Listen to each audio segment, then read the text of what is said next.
మన దేశంను దాటి బయట ఎందుకు పోలేకపోయాం? సనాతన ధర్మం తర్వాతనే మిగతా ధర్మాలు వచ్చినాయి కదా ఈ ప్రపంచంలో. ఆ రెండు విశ్వాసాలకు సంబంధించిన వాళ్ళు ఎందుకు విస్తరించగలిగినరు? మనం ఎందుకు కుచించకపోయినాం? మన ధర్మంలో ఉండే లోపం ఏంటిది? సనాతన ధర్మంలో ఏదైనా లోపం ఉన్నది అనుకుంటే కుల వ్యవస్థను సమర్థిస్తూనే ఉంటుంది.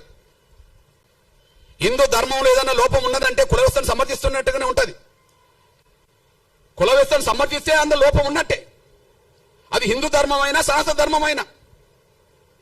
కుల వ్యవస్థ సమర్థించకపోతే హిందూ ధర్మమే గొప్పది కావచ్చు, సనాతన ధర్మమే గొప్పది కావచ్చు. కానీ పురాతనమైన సనాతనమైన మన ధర్మం ప్రపంచాన్ని ప్రభావితం చేయలేకుండా పోయింది. కానీ ఇస్లాం ధర్మం మాత్రం ప్రపంచాన్ని ప్రభావితం చేస్తున్నది. ఈ దేశంలో మసీదులు లేని ఊరు కనిపిస్తుందా? ఈ దేశంలో చర్చిలు లేని ఊరు కనిపిస్తుందా? ఇస్లాం ఎక్కడ పుట్టింది? ఇవాళ ప్రపంచంలో ఏ స్థాయిలో నిలబడ్డది? క్రైస్తవ్యం ఎక్కడ పుట్టింది? ఈ ప్రపంచంలో ఏ స్థాయిలో నిలబడ్డది? ఈ రెండింటికంటే ముందు హిందూ ధర్మం సనాతన ధర్మం అయినప్పుడు ప్రపంచాన్ని ఎందుకు ప్రభావితం చేయలేకుండా పోయినాం? మన లోపం ఏంటి?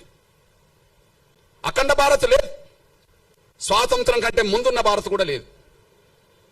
అఖండ భారత్ లేదు, స్వాతంత్రం కంటే ముందున్న భారత్ కూడా లేదు. మన లోపాన్ని సరి చేసుకోకపోతే, మన లోపానికి కారణమైన కుల వ్యవస్థను రద్దు చేసుకోకపోతే ఇంకొక 100 ఏళ్లకు ఈ ఉన్న భారత్ ఉంటుందని గ్యారంటీ లేదు. వాస్తవం, సత్యం మాట్లాడడానికి భయపడాల్సిన అవసరం లేదు. ఎందుకు అఖండ భారత్ లేకుండా పోయిందో స్పష్టం చేయండి. ఎందుకు ఉన్న భారత్ కూడా భారత్ లేకుండా పోయిందో, స్వాతంత్రం కంటే ముందున్న భారత్ స్వాతంత్రం తర్వాత ఎందుకు లేకుండా పోయిందో స్పష్టం చేయండి. ఈ దేశంలో ఏ విశ్వాసాలు పెరిగినాయో స్పష్టం చేయండి. ఆ విశ్వాసాలు పెరగడానికి, విశ్వాసాలు గల ప్రజలు పెరగడానికి, ఆ సంఖ్య పెరగడానికి ఏం కారణమో చేయండి. ఎక్కడనో పుట్టిన ఇస్లాం ప్రపంచాన్ని ప్రభావితం చేస్తూ దేశంలో ఉన్నది కదా. ఆ ధర్మంలో లోపం ఉంటే ప్రపంచాన్ని ఎందుకు ప్రభావితం చేస్తుంది? క్రైస్తవ ధర్మంలో లోపం ఉంటే ప్రపంచాన్ని ఎందుకు ప్రభావితం చేస్తున్నది? మన ధర్మంలో సత్యం ఉంటే ఎందుకు బయటికి వెళ్ళలేకుండా పోయినాం? మన లోపానికి కారణం ఏంది? ఈ దేశ వ్యవస్థలో, మన ధర్మంలో కుల వ్యవస్థను ఎప్పుడైతే సమర్థించడం మొదలు పెట్టామో అక్కడి నుంచి ఒక మాయను మచ్చగా, ఈ కుల వ్యవస్థలో అందరూ సమానం కాదనే భావనతో ప్రత్యేకంగా దళితులను మనుషులుగా చూడకుండా వివక్షతగా, అంటరాని వాళ్ళుగా చూడడం వల్ల ఎవరొచ్చి మా ధర్మం గొప్పదని ప్రచారం చేస్తే, ఎవరొచ్చి మా ధర్మంలో సమానత్వం ఉన్నదని ప్రచారం చేస్తే, ఎవరొచ్చి మా ధర్మంలో అసమానతలు ఇవ్వని ప్రచారం చేస్తే, అసమానతలు గురవుతున్న వర్గాలు సమానత్వం దిశగా అడుగులేయడం కోసం ఎన్నో మార్గాలు ఎన్నుకున్నారు. ఇక్కడ మీ అన్నగా చెప్తున్నా నేను, 1950 ఆర్డర్, రాష్ట్రపతి ఆర్డర్ రాజ్యాంగ విరుద్ధం కదా. రాజ్యాంగ విరుద్ధంతో పాటు అది వివక్షత కదా. రాజ్యాంగ విరుద్ధం ఎందుకంటున్నా? భారత రాజ్యాంగంలో ఆర్టికల్ 25 ఉన్నది కదా. ఆర్టికల్ 25 ఏం చెప్తుంది? ఈ దేశ పౌరులకు వాళ్ళు ఇష్టమున్న మతాన్ని ఎన్నుకోవచ్చు, వాళ్ళు ఇష్టమున్న మత విశ్వాసాలు కలిగి ఉండవచ్చు అని చెప్పి ఆర్టికల్ 25 చెప్తున్నది కదా. ఆర్టికల్ 25 చెప్తున్నది కదా. అదే సమయంలో ఆర్టికల్ 14, 15 ఏం చెప్తున్నది? సమానత్వం హక్కు అని చెప్తున్నది కదా. లింగపరంగా, మతపరంగా, కులపరంగా వివక్ష ప్రదర్శించొద్దు, భారతీయులందరి పట్ల సమానంగా చూడాలని చెప్పి ఆర్టికల్ 14, 15 చెప్తున్నది కదా. మత స్వేచ్ఛ ఉన్నది, సమానత్వం అందరినీ సమానంగా చూడమని ఉన్నది. మరి ఇప్పుడు దళితులు మాత్రమే క్రైస్తవ మతంలో తీసుకుంటే ఎస్సీ హోదా రద్దు అవుతుందని ఎట్లా ఆర్డర్ వస్తుంది? దళితులు మాత్రమే క్రైస్తవ మతం తీసుకుంటే ఎస్సీ హోదా రద్దు అవుతుందని చెప్పి ఎట్లా ఆర్డర్ వస్తుంది? ఆ ఆర్డర్ను సమర్థిస్తూ ఎట్లా తీర్పు వస్తుంది? నేను ఎందుకు ఈ మాట మాట్లాడుతున్నంటే, ఈ దళిత వర్గం నుంచి ఇప్పటికీ భక్తులే, ఈ దళిత వర్గం నుంచి ఎవరైనా క్రైస్తవ మతంలో చేరుకుంటే ఇప్పటికీ భక్తులే. కానీ క్రైస్తవ మతాన్ని ప్రచారం చేసే పెద్ద పెద్ద మిషనరీ సంస్థలు ఉన్నత వర్గాలు,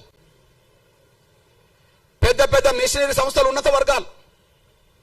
అందులో బ్రాహ్మణులు ఉన్నారు, అందులో వైశ్యులు ఉన్నారు, అందులో బ్రాహ్మణులు ఉన్నారు.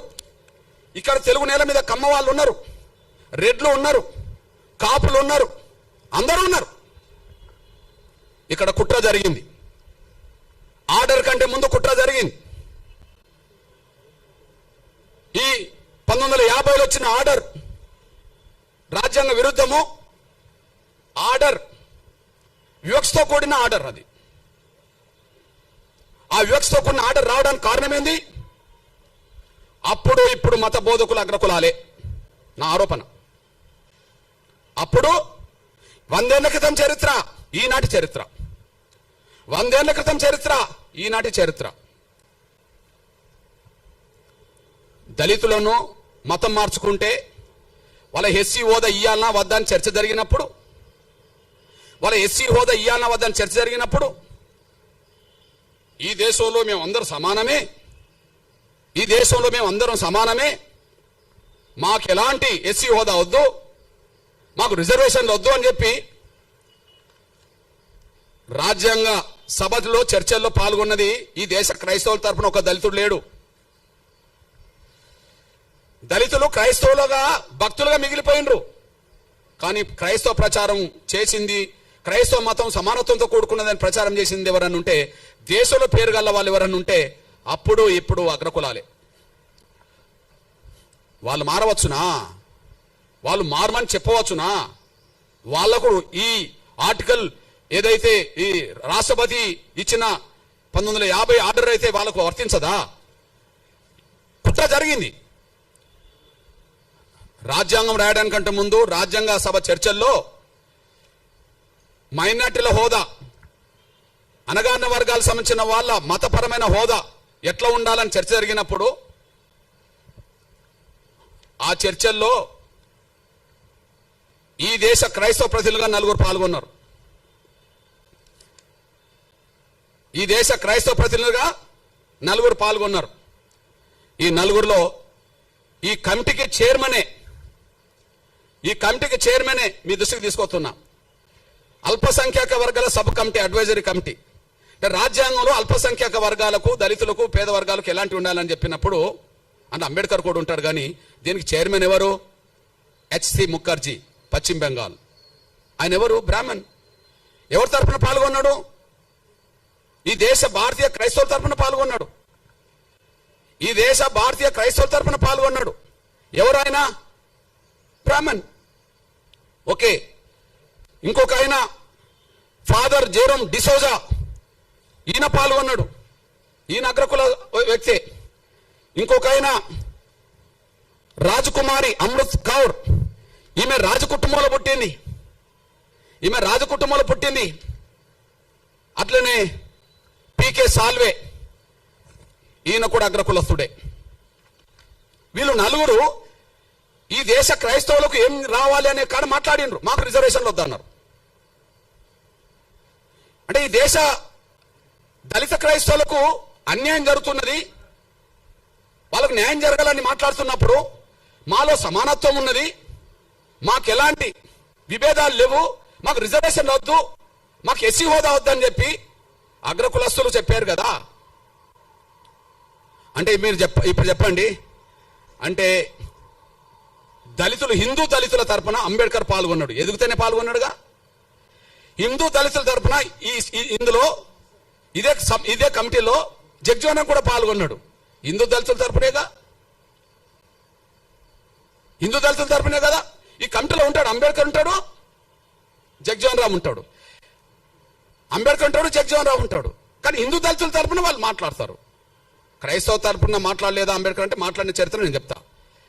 కానీ ప్రత్యేకంగా క్రైస్తవ తరపున మాట్లాడాల్సిన నిర్ణయం ఎవరు తీసుకోవాల్సి వచ్చింది? ఈ దేశంలో క్రైస్తవ తరపున ఎదిగిన వాళ్ళే. మరి అప్పుడు దళితుల నుంచి క్రైస్తవులు ఎదిగిన వాళ్ళు ఎవరు లేరు కదా, ఆస్థాకి ఎదిగిన వాళ్ళు లేరు కదా, భక్తులుగా మిగిలిపోయిండు. కానీ ఒక శక్తులుగా ఎదగలేదు కదా. ఈ 4 కూడా గాంధీ శిష్యులే. పేరు క్రైస్తవ మతం ఉన్నది, వాళ్ళ కులాలు అగ్రకులాలు, కానీ వాళ్ళు గాంధీ శిష్యులు.